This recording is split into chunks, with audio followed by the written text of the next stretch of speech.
Welcome to another episode with the Mind's Eye with Mike Laury. Of course, I'm your host, Mike Laury, the one and only. I got my boy Will here for another good episode. Stay tuned.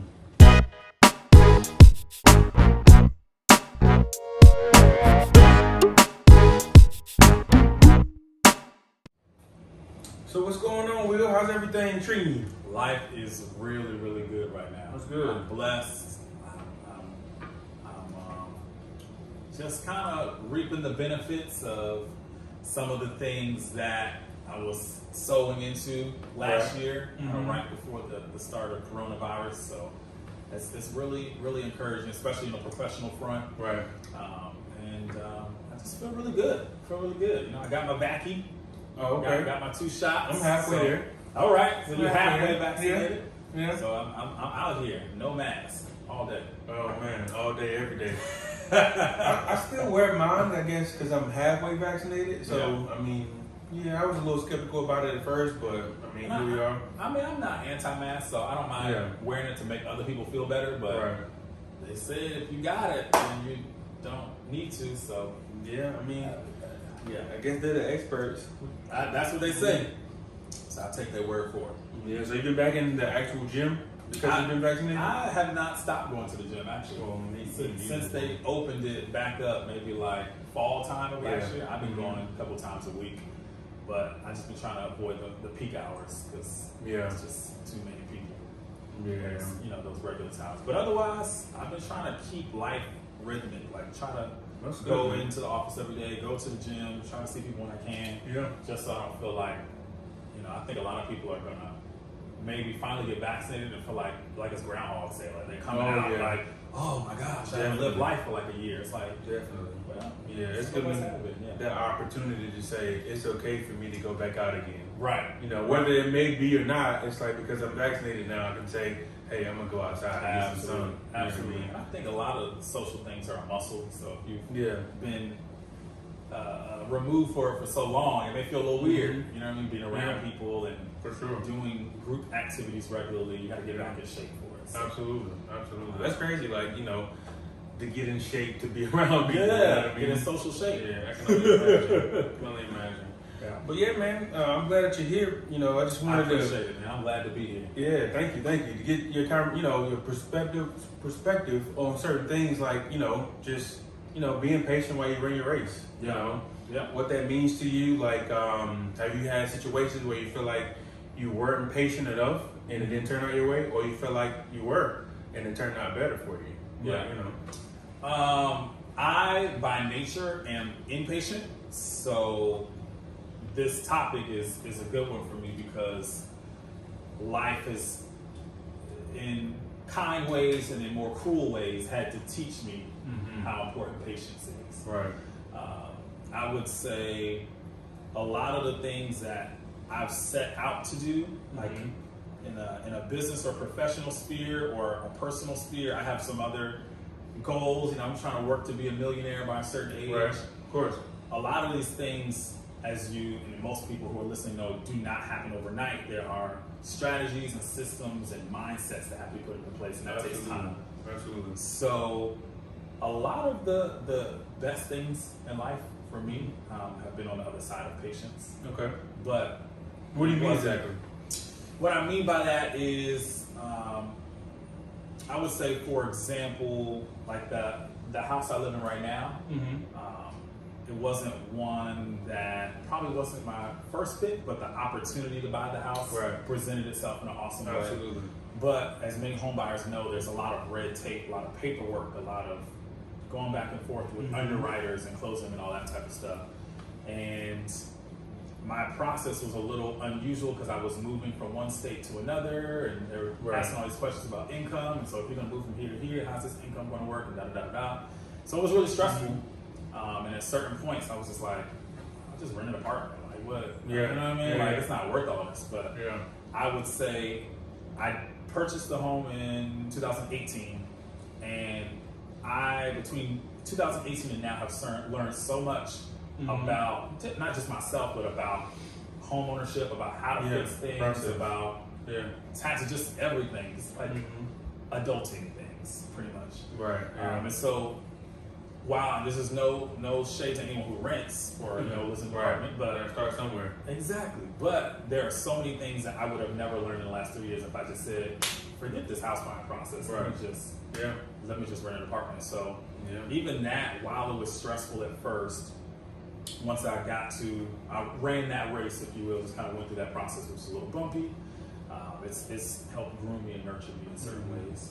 So that being an example of many other things I found really, really valuable and dope. Being on the other side of patience and process. Yeah, it definitely is. I mean, speaking of patience, the process. Like, I think like we're so focused on jumping to like the end goal and the conclusion.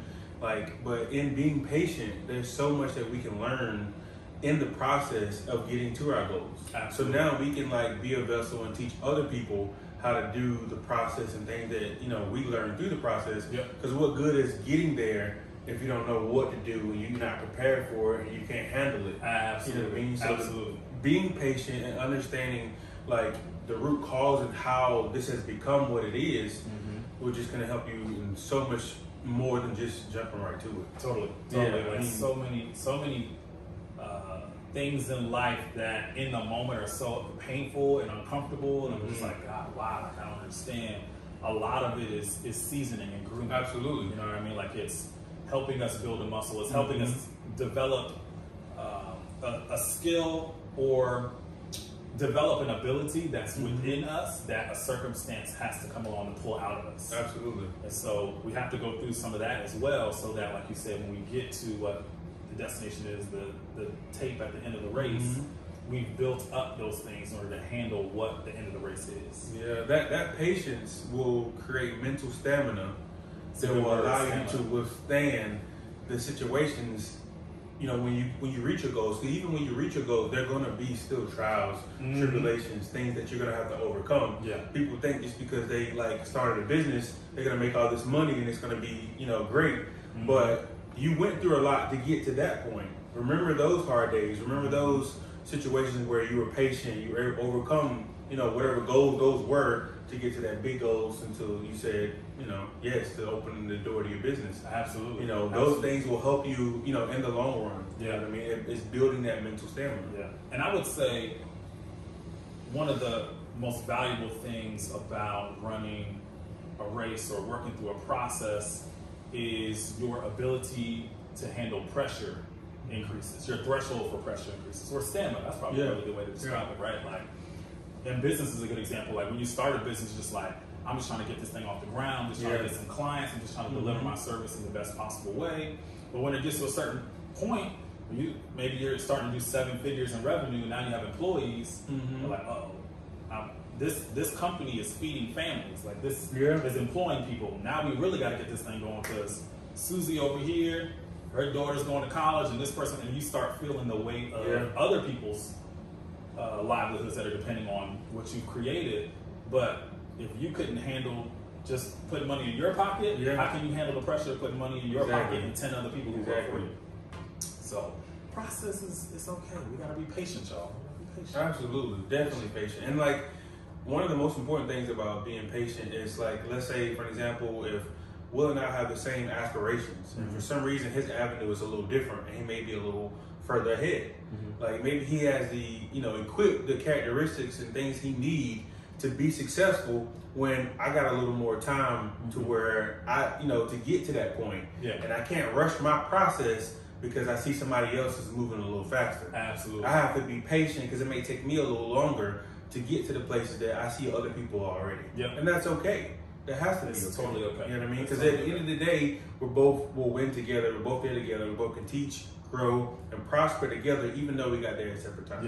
You know what I mean? I think that's a really good point. And when talking about patience when running a race, I think we would be remiss if we didn't talk about comparison, right? Like, if you're in a race, we're usually not on the track by ourselves. Exactly. Other people in other lanes running too. And if you got I used to run track in high school, and I didn't run track anytime before I ran track in high school. So sometimes they put you in a certain lane, you're like, wait a minute, why are they up there? I'm starting back here. But you're like, but they have the outer loop, right? So they have a further distance to run. so they have it so that they get a head start. Yeah. But when you look and you're not looking at the whole picture, you're like, see, they had it easier than me. Yeah. And they had this, and so could lend them money. But you don't realize maybe they had some other things they had to go through as well, and they had patience that they had to utilize to endure their own process. Yeah. And so we got to be careful about that sometimes, to compare and look at other people in other lanes. Absolutely. And thinking that they had it better than us, or we don't have what they have, when everyone's got their own track. Absolutely. You know what I mean? They got their own race. Yep. Everyone's situation is all dependent on which lens they're looking through. Like, just because it looks like you got it all figured out doesn't mean that's Definitely necessarily the thing. So there's no point in me changing my course or my track to get on your track when I hadn't seen your track clear enough to know if there's detours, hurdles, injuries, like cracks, yeah, injuries, and all those things. And even though my track might be a little longer, I don't have no setbacks on my track. Exactly. If I can walk, I can still get there versus running and having to jump over stuff, hurdling over stuff, doing certain things like that. I'd rather just walk to get there because I've learned so much on my track. Yep. You know what I mean? And still got to the destination. And still got to the destination. Look, guys, if you guys have any comments, please leave them below. If there's any particular topics that you guys want to talk about, please leave below. Don't forget to subscribe. Again, this is my boy Will here, signing out. This is the Mind's Eye with Mike Laury.